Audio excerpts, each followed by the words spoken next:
สิ่งที่เฮาพากันมาสั่งสมอยู่นี่มันบ่ได้สูญหายไปไสเด้มันสิติดไปในความทรงจำในความรู้สึกของเฮาไปตลอดคือเฮาสั่งสมอันนี้เรียกว่าสั่งสมพระสูตรหรือว่าสุตตมยปัญญาการสั่งสมความรู้ทางธรรมสั่งสมความจริงสั่งสมไปเพื่อสิเป็นแนวทางในการฝึกหัดปฏิบัติตัวเองไปในภายภาคหน้าบ่แม่นแค่ว่าแต่อยู่ในเมืองมนุษย์เด้แต่ก็ต้องอาศัยการสั่งสมตอนที่เฮาเป็นมนุษย์นี่เด้ต้องได้ตอนเป็นมนุษย์เด้คือว่า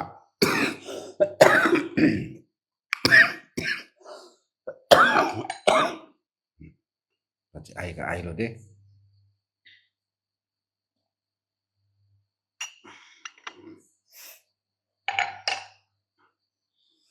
เฮาต้องสั่งสมไว้ตอนที่เฮาเป็นมนุษย์เทวดาที่เป็นเทวดาแต่ว่าบ่ได้สั่งสมปัญญาทางธรรม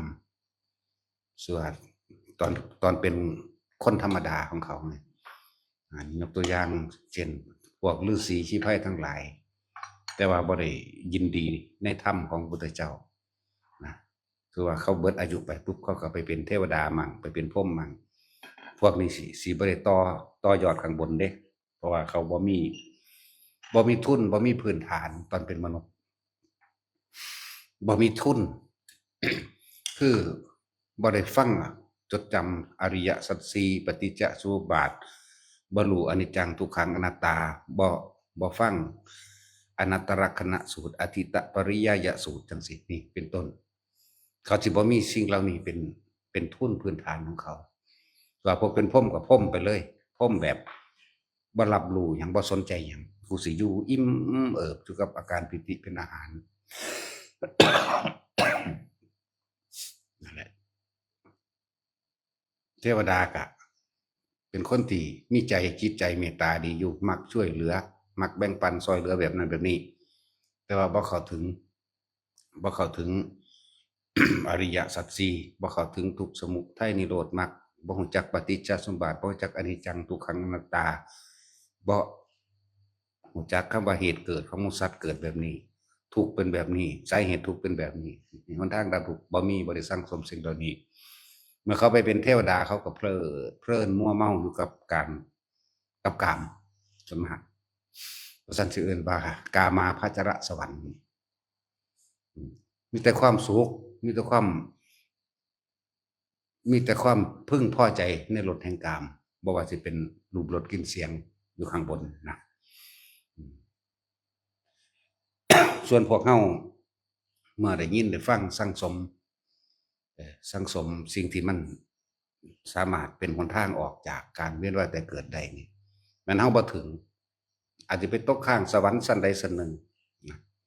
ตอนนี้เฮาสั่งสมไว้แล้วเฮารู้เฮาเข้าใจดีแล้วหรือเฮารู้แจ้งแทงตลอดโดยความหมายต่างๆที่เพิ่นแสดงออกมานี่รู้แต่ว่าปัจจุบันนี่ละบ่ได้แต่เพิ่นละบ่ทันได้ดอกแต่ว่าจิตสิ่งที่มันจดจำสั่งสมไว้เป็นสัญญาไปในทางที่ดีไปในทางที่เป็นหนทางดับทุกข์ได้อยู่ มันเป็นตกข้างตามสวรรค์สันนั้นหรือพรหมโลกณจุดใดจุดหนึ่งก็ตามเฮาสิมีโอกาสบรรลุธรรมหลายกว่าเพราะสิ่งที่ตัวเองสั่งสมและจดจำเอาไว้แล้วบางที่ใครควรพิจารณาตามความเป็นจริงพิจารณาโดยตนเองบรรลุได้เลยบ่ว่าสิเป็นสวรรค์ชั้นใดก็ตามแม้กระทั่งภูมิเทวดาหรือลุกขเทวดาอากาศเทวดาจาตุมตวติงสายามาดุสิตนิมานรตีตลอดทั้งปรานิมิตาสติหรือพรหมโลกไล่ขึ้นไปปริสัชชาพระโลหิตามหาพรหมาปริตาภาอาภัสราไล่ขึ้นไปพิจารณาโดยตัวเองได้พวกนี้เพราะว่าตัวเองเนี่ยจดจำธรรมะจดจำความจริงไว้ได้แล้วแต่ปัจจุบันตอนเป็นมนุษย์อยู่นี่บ่อาจสามารถมันมีห่วงอะไรหนึ่งกังวลอะไรอันหนึ่งนะแล้วบาดสิตายมามันก็คิดถึงธรรมอยู่ดอก มันจังขึ้นไปสวรรค์ได้ จังว่าสามารถที่สิใครควรพิจารณาด้วยตนเองนะสามารถบรรลุได้บรรลุอรหันต์ไปเลยก็ได้หรือบางคนก็ว่าบรรลุอรหันต์กโสดาสกิทาคาอนาคาก็ได้เป็นแบบนี้จึงบอกว่าที่เหตุเบิดทุกอย่างนี่คือเฮาป้องกันอย่างรอบขอบไว้แล้ววานล้อมป้องกันกุศโลบายเบิดทุกอย่างที่พาเหตุอยู่นี่แหละที่นี่หนึ่งพิจารณาโดยตนเองก็สามารถบรรลุได้สองสนทนาธรรมตามการหมู่เทวดาทั้งหลายมาคุยกันเรื่องธรรมะคือเฮาคุยกันนี่แหละบ่ตั้งใจคนดอกคือเฮาคุยกันคุยไปคุยมาบรรลุธรรมก็ได้สามภิกษุผู้ทรงฤทธิ์แสดงธรรมภิกษุผู้ทรงฤทธิ์เพิ่นขึ้นไปแสดงธรรมข้างบนเฮาน้อมจิตไปตามบัดนี้ก็บรรลุได้สี่อาจจะท่านศาสพระพุทธเจ้าองค์ใดองค์หนึ่งเกิดขึ้นเพิ่นแสดงธรรมแสดงอยู่โลกมนุษย์นี่แหละเสียงของพระองค์เองหาที่สุดที่ประมาณบ่ได้อยู่แล้วบัดนี้บรรลุมากที่สุดในตอนนั้นอีกนะเข้าใจว่าล่ะเหมือนกับพระพุทธเจ้าเฮาแสดงธรรมจักรกับปวัตสูตรครั้งแรกนี่แหละเทวดาและหมู่พรหมร่วมกันแล้วบรรลุเฉพาะอรหันต์นั้นถึง18 โกฏส่วนมนุษย์บรรลุผู้เดียวคือพระอัญญาโกณทัญญะผู้เดียวนี่อะไรจังว่า เป็นเทวดาบรรลุได้นะปัจจุบันโดยปลีกย่อยในพระไตรปิฎกพวกสาตาคิราติยักษ์กับอันมุนีเขาเอานำธรรมะของพระพุทธเจ้านี่ไปบอกกันเองอยู่สวนดอกไม้กับบรรลุได้เห็นบ่นี่นั่นแหละจังว่ายกตัวอย่างความละเอียดฟังแหน่ให้พวกเขาได้ฟังแหน่พวกเขาบ่ได้อ่านพระไตรปิฎกเพราะปานใดแต่ว่ามันมีในบันทึกของพระไตรปิฎกสาตาคิราติกับเหมาวตารคุยกันแล้วก็นั่งการีกุติกันนิกะได้ยินเทวดาคุยกันกับบรรลุอีกนี่สั่นแหละที่จริงเขามีพระรัตนตรัยเป็นที่พึ่งอยู่แล้วเด้เหมาวตารนำธรรมะของพระพุทธเจ้าไปแสดงให้แก่สาตาคิราติฟังแล้วก็บรรลุโสดาบันนั่งกาลีโสนั่งกาลีกุติกันนกะนี่ก็บรรลุได้เหมือนกันบรรลุในขณะที่ออกลูกทำแหมนั่นแหละว่าพวกเขาที่ถ้าสิหูนรกหูสวรรค์หรือหูความจริงโดยธรรมจดจำเอาเฉพาะสิ่งที่มันเป็นจริงเรื่องธรรมจดจำธรรมะของพระพุทธเจ้าเนี่ยเฮาหูความจริงอยู่แต่ว่าเฮาละบ่ทันใดเฮาถอดถอนตัวเองบ่ทันออกแสดงว่ากับบ่ได้ตกต่ำเด้ขึ้นสวรรค์ข้างบนนั่นแล้วนี่ก็จังว่าในมือที่พระพุทธเจ้าแสดงธรรมจักรเทวดาบรรลุธรรม18 โกฏแม่นบ่นี่คือบรรลุอรหันต์เด้พวกนี้เขาบรรลุได้จังไดเพราะเคยสั่งสมมาแล้วกับพระพุทธเจ้าองค์นั้นๆองค์ก่อนๆหรือพระพุทธเจ้าเฮาเสวยชาติเป็นโพธิสัตว์เคยแนะนำเทวดาทั้งหลายเหล่านี้ให้ไปปฏิบัติธรรมกับพระพุทธเจ้าองค์นั้นหรือพระสงฆ์องค์นั้นในศาสนาของพระพุทธเจ้าองค์นั้นๆตกข้างแต่ว่าก็บ่ตกต่ำแม่นบ่ล่ะบางหมู่เราก็เป็นพรหมอยู่ในสันเทวดาสันพรหมบางหมู่เราก็อยู่ในเทวดาสันจาตุมขึ้นไปจนว่าฮอดปารนิมจังซั่นแหละนี่แหละจังว่าถ้าสิได้กันให้พวกเฮานั่นได้ตอนเป็นมนุษย์เด้เพราะภูมิมนุษย์นี่สมบูรณ์แบบบ่ทุกอย่างมีอนิจจังทุกขังอนัตตาอยู่ในนี้มีเบิดทุกแบบวันนี้พวกที่บรรลุอนาคาบรรลุสกิทาคาบรรลุโสดานี่รวบใน3บรรลุนี่รวบนับบ่ได้โสดาสกิทาคาอนาคานี่ใน3ขั้นนี่นับบ่ได้แต่ว่าเทวดาที่บรรลุอรหันต์อย่างเดียวนึง18 โกฏแสดงว่าต้อง180 ล้านนะว่าล่ะมนุษย์กับบรรลุผู้เดียวมือที่2ที่3มันจึงบรรลุอรหันต์พระอัญญาโกณทัญญะนะ หมู่ที่สองที่สามจังบรรลุอรหันต์พร้อมกันทั้งห้าในปัญจวัคคีย์นั่นแหละจังว่าให้แต่ละคนนั่นนะมันเฮาสิละบ่ได้ก็สร้างแต่ทุกคนมีทุนพวกเขาต้องมีทุนพวกเขาต้องถือเอาเฉพาะพระรัตนตรัยเท่านั้นถือเอาเฉพาะธรรมเอาตามความเป็นจริงเท่านั้นจะไปสนใจอย่างอื่นจะไปของแวะความคิดของเขาจะไปของแวะกับสิ่งศักดิ์สิทธิ์จะไปของแวะกับคำว่าผู้อื่นดลบันดาลบ่มีไผดลบันดาลสิ่งที่ดลบันดาลได้คือตัวเฮาเองเฮ็ดไว้เองเท่านั้นคนที่มีเทพเทวดาอินพรหมซอยหลายๆเพราะว่าเขาเฮ็ดไว้ก่อนบ่แม่นอยู่ซื่อๆสิไปเอิ้นเขามาซอยแน่ดลบันดาลแน่บ่เคยเอิ้นบ่เคยเอิ้นบ่เคยเรียกร้องบ่เคยบวงสรวงบ่เคยจังว่าสั่งสมไปตอนนี้เฮามีชีวิตอยู่นี่ทานก็อุทิศไปเห็นบ่ล่ะเวลาเฮาทานวัตถุสิ่งของใดก็ช่างเถอะอาหารจะรักษาโรคเครื่องนุ่งห่มที่อยู่อาศัยกำลังแรง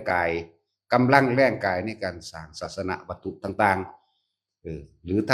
ำความดีที่บ่เบียดเบียนไผตามถนนหนทางก็ช่างเอาอาหารให้หมูให้หมาให้เป็ดให้ไก่ให้ปูให้ปลาก็แล้วแต่เฮาอุทิศไปขอผลทานบุญกุศลกรรมดีนี้จงถึงแด่สรรพสัตว์ทั้งหลายไม่มีที่สุดไม่มีประมาณทุกหมู่เหล่าบรรดามีเขาได้รับการให้ผลทานบุญกุศลกรรมดีของเขาเองอุทิศมื้อนี้เมื่อเขามีกำลังซอยเขาเองแต่ว่าเขาบ่ได้หวังได้ว่าไผสิกลับมาซอยหรือบ่ซอยนั่นแหละจังว่า คนที่บ่ได้ศึกษาอีหยังคนที่บ่ได้ศึกษาขนาดมีแบบมีหนังสือให้อ่านอยู่แล้วก็ยังบ่ได้ศึกษามันสิเอาอีหยังมาสอนไผบัดนี้บ่แม่นแต่แค่นั้นเด้เฮาศึกษาตนเองบัดบ่แม่นแค่ว่าเฮาอ่านมาเว้าให้ฟังเด้อันนี้คือเว้าในตำราให้ฟังบัดนี้ของจริงที่เฮาฝึกหัดปฏิบัติของโดยเฮาเองเฮารู้เห็นเอาเองบ่หนีกันจากตำราเหมือนกันเทวดาก็มาฟังธรรมเหมือนกันสัตว์อื่นๆเป็นทิพย์นะก็มาขอบุญขอกุศลพวกเปรตต่างๆก็มาขอเห็นบ่ล่ะสั่นแล้วสัตว์ทิพย์นาคเมิกมื้อนี้มาขอส่วนบุญส่วนกุศลขอได้อยู่ใกล้เปรตบางชนิดบ่อาจสามารถรับเป็นอาหารได้ก็อาศัยลมเงาจักบ่มันสว่างอยู่พี่จักบ่สว่างไสวโดยกระแสแห่งความสงบเย็นจักบ่กระแสแห่งความสงบเย็นคือเฮาทรงฌานมันแผ่กระจายออกไปของมันเองดอกเปรตบางชนิดสามารถรับอาหารได้อาหารของเปรตก็คือทานที่เฮาเฮ็ดจังซี่นะบางชนิดบ่สามารถจะรับจังซั่นได้ก็ขอให้ได้อยู่ใกล้ๆเหมือนกับเฮาได้ไป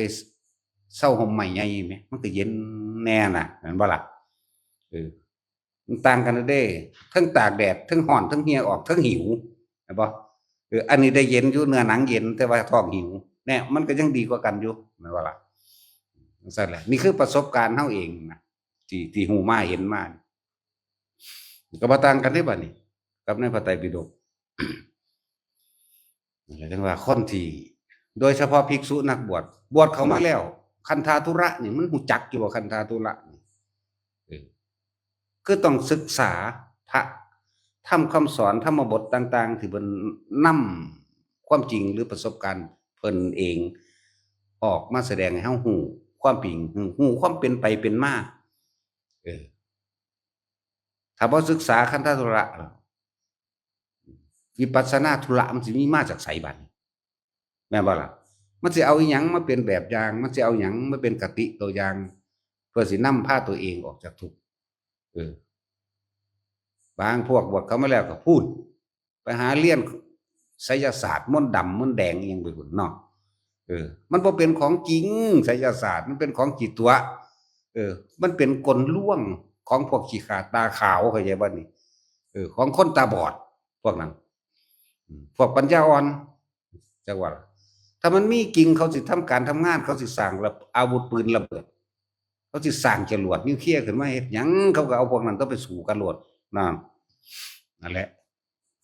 พวกปัญญาอ่อนทั้งหลายก็แล่นเข้าหาตัวบัดนี้เนาะเฮานี่ตำนี้โดยพระวินัยนี่เห็นบ่นี่พระวินัยบ่เคยมีเด้นี่ซื้อขายแลกเปลี่ยนหรือทำไสยศาสตร์มนต์ดำบ่นี่ดูหมอดูฤกษ์งามยามดีต่างๆแต่งแก้สะเดาะเคราะห์มื้อนี้บ่มีในพระวินัยนั่นน่ะเห็นบ่ล่ะบุญบั้งไฟมื้อนี้ก็บ่มีเด้ในพระวินัยพาเขาไปหาอันไล่เลี่ยเงินอันมาซื้อมือ เนาะเออมันสิเอาโคตรพ่อโคตรแมวยิ่งไปสอนมันบ่แม่นโคตรธรรมมันบ่แม่นความจริงแหมเอาความจำเอาความเชื่อไปสอนเขาผู้คนเกิดมานี่เพื่อสิแสวงหาทางพ้นทุกข์ให้แก่ตนเด้กลับไปหลอกลวงให้เอาผ้าเหลืองนี่เอาหัวโลนๆเอาผ้าเหลืองๆนี่ไปขี่ตั๋วไปโกหกไปหลอกลวงให้เขาซ้ำทุกข์ยิ่งกว่าเดิมอีกเข้าใจบ่ล่ะแทนที่สิแนะนำหนทางออกจากทุกข์แทนที่สิแนะนำอริยสัจสี่เขาฟังแทนที่สิบอกหนทางสัตว์ทั้งหลายเวียนว่ายตายเกิดเพราะมีความคิดอย่างนี้การกระทำอย่างนี้อารมณ์เกิดอย่างนี้มันสิหูแมงอย่างแต่มันบ่ผู้ศึกษาเนาะ ซึ่งแล้วพูดพากันไปปลุกเสกเลขยันพุทธาพิเศษมึงวิเศษมาแต่ทางใดสิไปพุทธาพิเศษพระพุทธเจ้าบวชเอาเองเข้าใจว่าล่ะสิไปบวชพระพุทธเจ้าทางใดอภิเษกสัมมาสัมโพธิญาณเพิ่นตรัสรู้โดยพระองค์เองเฮาสิไปพุทธาพิเศษไปบวชพระพุทธเจ้าด้วยกันน่ะเข้าใจว่าล่ะนั่นแหละเฮาบ่เห็นด้วยหรอกแนวซั่นบ่มีฟังลูกนิมิตปักเสาเอกเชิญเทพเทวดามาซอยสักสมรักษาซอยสร้างบวงสรวงด้วยหัวหมูด้วยไก่ด้วยเหล้าด้วยสินไหมแค่ว่าไข่ต้มสารพัดที่เฮาฮู้เฮาเห็นมานี่แม่นบ่ล่ะพุทธเจ้าบ่มีเด้นี่แหละพระวินัยก็บ่มีเด้จังซั่นแหละนั่นแหละเอาพระวินัยมาคุยกันโลดเมื่อตัวเองไม่รู้ความเป็นจริงก็เลยไม่รู้ว่าการปฏิบัติหรือว่าข้อห้ามข้อบัญญัติหยังต่างๆในตัวเองหรือบ่มีเพราะว่าตัวเองบ่ศึกษาพระธรรมก็เลยบ่รู้จักพระวินัยพร้อมพระธรรมกับพระวินัยก็ปนกันไปในหั่นแหละเข้าใจบ่ล่ะในเมื่อบวชเข้ามาแล้วไม่ศึกษาไปตามธรรมเมื่อพระวินัยไม่ตั้งอยู่พระธรรมก็ไม่ตั้งอยู่การส่วนก็เสื่อมมาจากยอดถ้าว่าโดยศาสนาบุคคลเสื่อมก่อนเพราะว่าบ่มีมรรคผลนิพพานอีหยังแม่นบ่ล่ะนิพพานมันเสื่อมลงมาแล้วเพราะว่าภิกษุนักบวชบ่ศึกษาแนวทางของตนเองนั่นแล้วสิไปเว้าเรื่องนิพพานได้ใดในเมื่อตัวเองก็บ่เห็นนิพพานก็เลยบ่แสดงทางแห่งพระนิพพานได้มรรคมีองค์8ก็บ่แสดงแม่นบ่ซั่นจังซั่นแล้วพระวินัยบ่สามารถรักษาเพราะว่าภิกษุนักบวชพระวินัยได้เป็นเครื่องรักษานักบวชฉะนั้นนักบวชก็ต้องรักษาพระวินัยเมื่อพระวินัยตั้งอยู่ในใจของภิกษุนักบวชผู้กระทำตามพระวินัยแล้วพระนิพพานก็ตั้งอยู่พระนิพพานก็คงอยู่กับภิกษุนักบวชผู้นั้นมันสิไปไสเดี๋ยวนี้มันเก่งอยู่ในเฉพาะพระธรรมพระวินัยนี่มันนั่งเห็นเองดอกแม่นบ่ล่ะ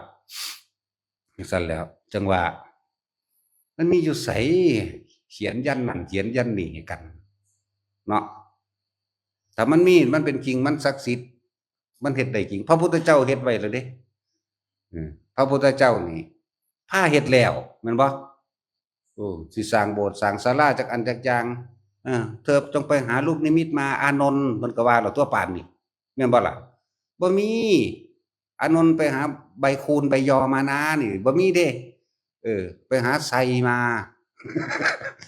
มาปลูกมาตั้งแน่บ่ได้มีแหม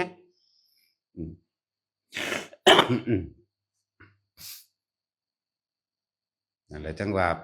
นี่คือเฮาเอาความจริงออกมาเว้าหั่นแล้วสิไปเว้าหยังกับการก่อสร้างสั่งสมบารมีของพระพุทธเจ้ามาสมัยเสวยชาติเป็นโพธิสัตว์บุ้ยมันนั่งบ่เข้าใจแล้วอจินไตยเด้อันนั้นน่ะบ่แม่นธรรมดาเด้สิ่งที่บ่ควรคิดผู้ใดไปคิดใน4อย่างนี่มีส่วนแห่งความเป็นบ้าประสาทเบิดนั่นแหละวิสัยของพระโพธิสัตว์ หนึ่งเลยล่ะโพธิสัตว์พุทธเจ้านี่วิสัยของผู้ใดชาญโลกอจินไตยเห็นว่านี่กันแล้วก็เรื่องของกรรมสี่อย่างสิไปเว้าแบบว่า ตัดสินกิจยันเลยต้องแบบนี้แบบนี้แบบนี้พอดีเป็นบ้าอยากบ้าล่ะบางที่การให้ผลของกรรมพูดอสงไขยที่แล้วจังมาให้ผลก็มีไหมเป็นว่าสันมันโดยแมนว่าเอาคือคนเฮาเห็นนั่นคนศาสตร์นี่เกิดมาเป็นคนดีคนดีเนาะ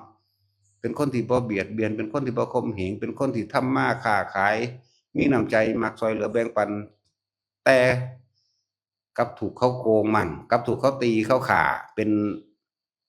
ไม่เปียเสียค่าพันธะอ่อนเป็นบ้าไปก็มีนั่นเออ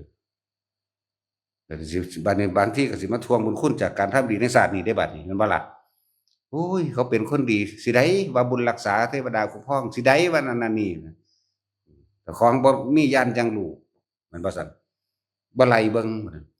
ไปฮู้ที่หลังปุ่นแม่มึงตะกลับที่แล้วตัวนี้สมควรแล้วล่ะมันขี้โกงเขามันทำลายเขาแม่นบ่ล่ะซั่นแล้วเหมือนกันกับพระโมคคัลลาถูกโจรฆ่านั่นแหละผู้ใดก็ว่าบ่สมควรผู้ใดก็ว่าบ่สมควรทั้งที่เป็นภิกษุผู้มีฤทธิ์มีเดชยิ่งกว่าหมู่อีกเหาะเหินเดินอากาศหนีก็ได้เนาะแต่ว่าถูกเขาฆ่าได้จังได๋ว่าบัดพระพุทธเจ้าเว้าก็บ่แม่นติกรรมยังไม่สมควรแก่ชาตินี้แต่พวกเธอทั้งหลายจงฟังนั่น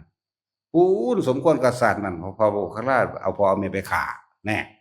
มันหนักบ่ล่ะบาดนี้ไปจังซั่นตัวก็สิเว้าโดยความเป็นธรรมอยู่แล้วสมควรแล้วพวกน่ะธรรมดาบ่ก็บ่สมควรแล้วในศาสตร์นี้สมควรในศาสตร์นั้นเนาะคือจังเฮาเห็นคนฆ่าพ่อฆ่าแม่โอ้ยกูบ่ให้มึงตายง่ายเด้อเด้อให้กูทรมานกูสิเฮ็ดอย่างโหดเลยจังซั่นแล้วอะไรจังว่าบวชเข้ามาแล้วบ่ฝึกหัดศึกษาพระไตรปิฎกก็มีอยู่ทุกวัดเด้บ่แม่นเอาไว้สูงๆไว้คนไปใกล้เด้บ่แม่นเอาไว้มาเพื่อเอาดอกไม้มาบูชาเอาดอกไม้มาวางไว้เด้เอาไว้คนอ่านไว้คนศึกษาที่เขียนไว้นั่นน่ะเอาไว้คนศึกษาได้นั่นน่ะนั่นแหละภิกษุนักบวชเข้ามาแล้วบ่จักถีบจักแดนหยังไปหาซักกับแก่ฉีกเกี่ยมซักรูปงูรูปคางไปตัวที่ตัวแดนซักเสือซักลิงคางบางชะนีขี้เกี่ยม2 หาง3 หางเนาะซักไปเบิดซักหาพ่อหาแม่นี่พูดถึงภิกษุสงฆ์บวชเข้ามาแล้วมาหาเงินมาหาเดรัจฉานวิชาก็จะว่านี่วิชาหากินของสัตว์เดรัจฉานนั่นแหละบัดก็ไปหาต้นย่อมแก่นขามแก่นงิ้วอิหยังมาสักขอรอแค่แลมาแกะสลักเป็นรูปนางกวักมั่งเป็นรูปนางมักป่องมักแก้วมั่งเนาะเขาเอิ้นหยังวะ